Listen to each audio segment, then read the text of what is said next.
sweet cacti, oh svelte bracelets of spiky green, witness our innocent grand endeavours.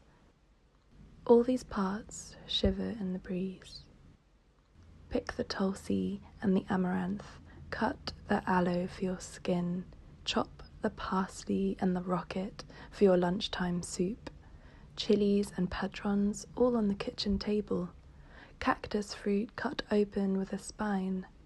Red pulp beneath, dye our teeth and tongues as we suck the juices.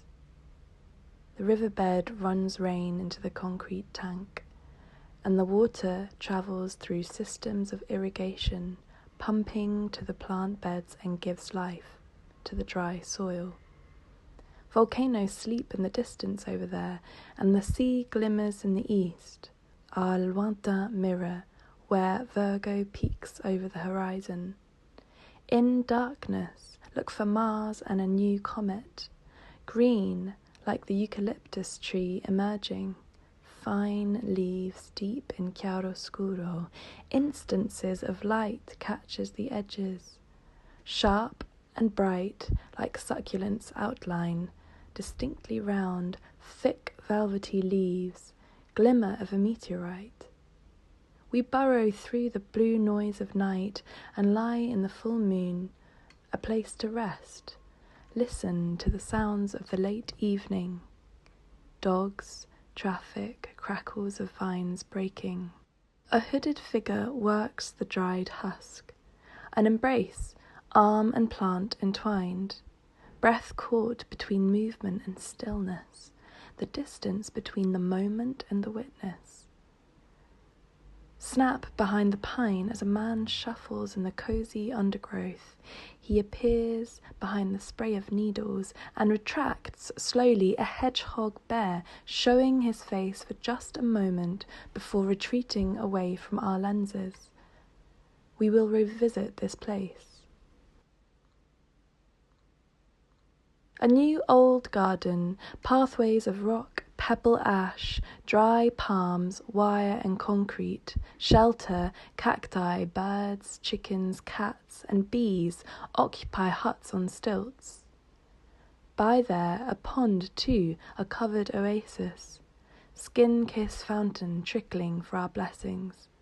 I imagine little frogs the colour of algae hopping from rock to stem before sinking in again.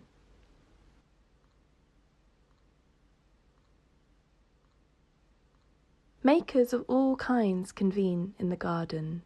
It means much to them. Rest, serenity, breath, tranquility. They lose themselves and their unknowns, embracing an essential way of being sensed here. Life away from the cities, supermarkets and sterile encounters.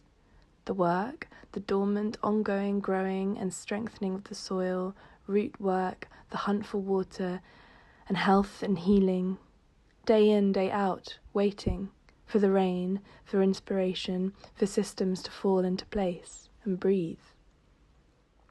The tools and containers rest in wait for strong hands and tiny seeds, for new ways they can craft the land they've been lent. These are metal, plastic and wood. We feel the work as we are only passing through, surrounded by nature's sculptures.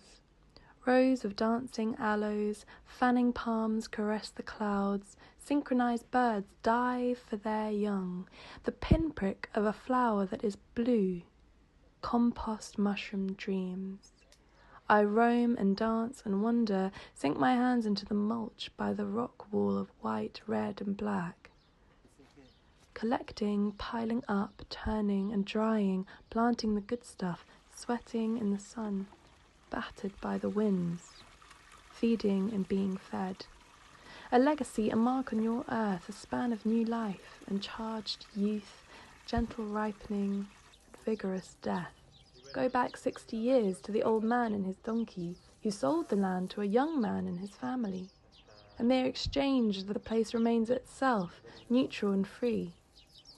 Come back to the now. Now as it happens to be, three makers opening their mouths and eyes and hearts to themselves, to one another, to the garden, night and day, to the house that nestles in the hills, to its hearth in its gatherings, meetings in their stalactite kitchen. 3 moments of arrival, 30 years, 11 years, 5 days, from afar we've come to the island, to make a home from the past, for the present and the future. Discovery asks afresh for new stories and retelling old tales. Sweet cacti, oh svelte bracelets of spiky green, witness our innocent grand endeavours. All these parts shiver in the breeze.